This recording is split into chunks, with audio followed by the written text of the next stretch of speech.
Imaginemos una escena escrita por John le Carré, donde en vez de alguna intriga entre espías se revele alguno de los dilemas de Cristina Kirchner cuando decidió que Alberto Fernández fuera su candidato. En uno de esos diálogos, Máximo, su hijo, le diría: pero mamá, Alberto es un traidor.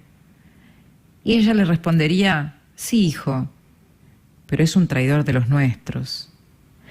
Aunque John le Carré no lo haya escrito, el gobierno de Alberto Fernández comenzó así, con el suspenso o el disimulo de los rencores e inquinas de la traición. Para que la unidad y la moderación de Cristina resultaran creíbles, debía entronizarse a alguien que representara cabalmente la grandeza de ceder. Eso era proponer a Alberto, que había dicho de ella las peores cosas que se puede decir de una persona. La militancia se tuvo que enjuagar la bronca y alinearse a la jefa, que siempre tiene razón. El plan para regresar al poder fue un éxito. La grandeza de ceder, una impostura. Cristina no cedió nada. Lo que Cristina sí sabía era que debía cerrarle a su delegado presidencial cualquier chance de construcción propia de poder, y que ese iba a ser el antídoto para cualquier traición, porque el que traiciona a una, ya se sabe, traiciona a dos. Y eso lo hizo ocupando las cajas más importantes con cristinistas de máxima pureza y haciendo valer su implacable derecho a veto. El mandatario, por su parte, no pareció ayudarse a sí mismo ante el cerrojo evidente.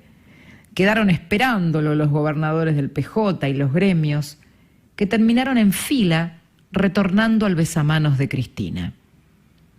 Cuando hace unos días el presidente hizo un manifiesto público de fidelidad al decir: no voy a traicionar a Cristina, ni a Máximo, ni a Massa, para luego recién agregar: no voy a traicionar al pueblo que me votó, hizo ante todo una admisión de jerarquías y con ella confesó una inquietante intermediación, ya que dejó en claro que para él, como presidente, hay 3 personas antes que el pueblo que me votó.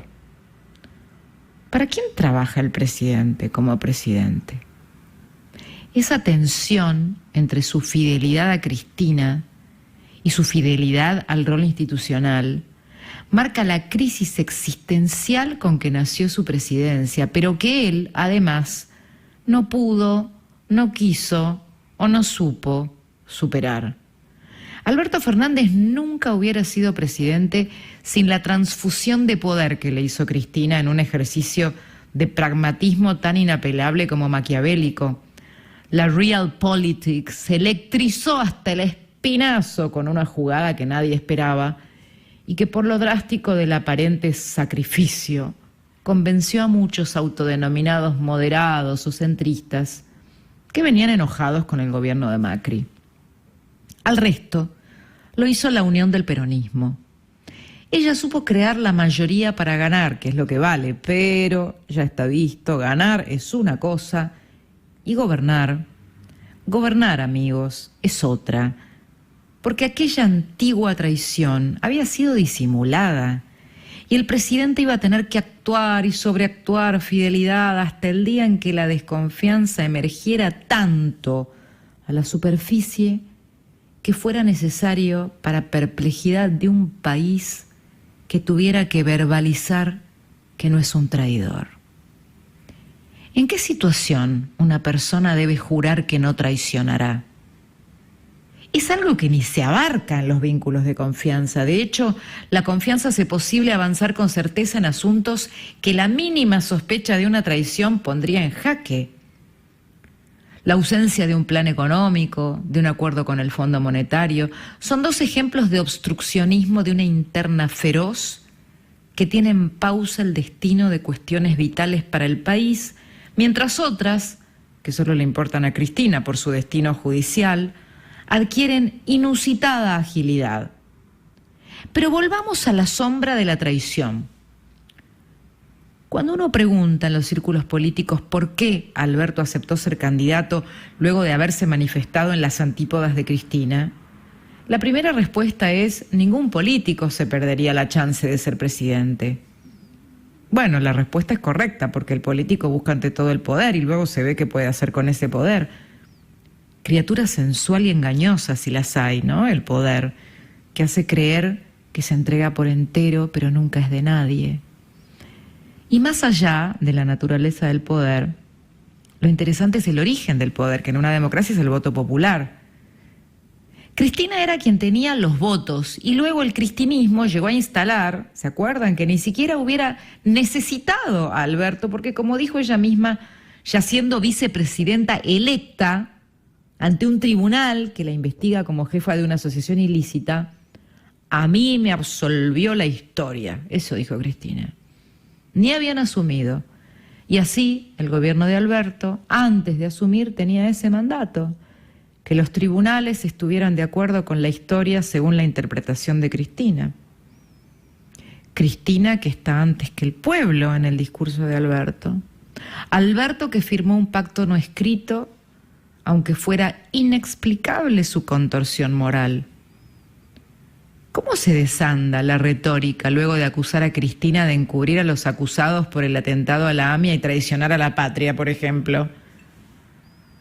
¿Qué es verdad y qué es mentira para Alberto Fernández? Dicen que se puede mentir un tiempo, pero no todo el tiempo. Las cabriolas del presidente con la verdad hacen que no se distinga ya cuándo algo es verdad. O peor, que ya nada se perciba como verdad. Porque él mismo demostró que hasta lo más grave puede ser revertido en un sorprendente revés, donde los valores se convierten en ejercicios de coyuntura y de oportunidad.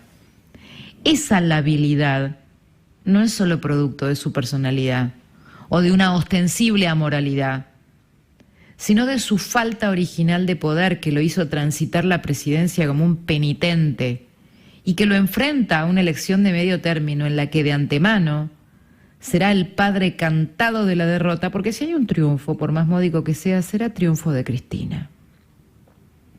En ese diálogo imaginario en el que John Le Carre pudo haber puesto en boca de Cristina Kirchner la legendaria frase de los thrillers de espionaje: es un traidor, pero de los nuestros.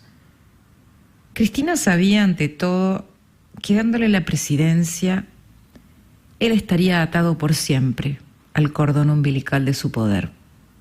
Y nadie corta su línea de vida.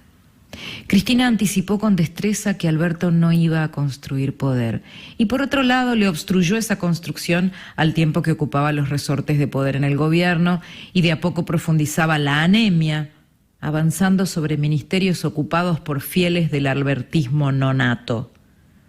Ni la socia de toda la vida de Alberto Fernández se salvó. Marcela Lozardo fue eyectada del Ministerio de Justicia y sacrificada por su amigo el presidente, que no solo entregó a uno de sus cuadros, sino que profundizó su propia sumisión. Hoy, de cara a la elección, la pregunta es cómo continuará el desembarco total de Cristina en el gobierno. Las dudas son sobre el cómo, pero no sobre el objetivo. Las miradas están puestas en los dos últimos engranajes de poder donde el presidente resiste algo: la jefatura de gabinete y el Ministerio de Economía. Los analistas coinciden en que Cristina, gane o pierda las elecciones, se radicalizará. No es difícil sacar esa conclusión, no solo por lo ocurrido en otras elecciones, sino porque en la estadística Cristina siempre se radicalizó. La única excepción fue postular a un supuesto moderado como su candidato. Pero eso solo fue una buena actuación, un medio para su fin, y su fin sigue siendo el mismo. Cristina no concibe el poder con controles, ni con la justicia independiente, ni con periodistas críticos. Todos esos son enemigos a ser destronados o neutralizados. Como difícilmente las elecciones le otorguen las bancas que necesitaría para las reformas institucionales que impulsa, solo le queda imponerse con el poder que tiene para hacer el uso que le conviene de ese poder en el tiempo que le queda al mandato de su delfín y ver de llegar en condiciones para 2023. Cuando el presidente promete no traicionar, también deja en evidencia el otro riesgo tan inherente al peronismo: el riesgo del desbande si se huele pérdida de poder. Porque una cosa es lo que se diga y otra el pase de facturas interno. En definitiva, no olvidemos esto, la definición de traición es distinta para el peronismo que para el resto de los mortales. Y eso es lo que se juega también en la elección que se viene y que ahora tendrá una encuesta nacional con efectos en la percepción. En el peronismo no hay que olvidar, traidor. Traidor es el que pierde, y eso lo saben todos en el frente de todos. Esto es Confesiones en Radio Mitre.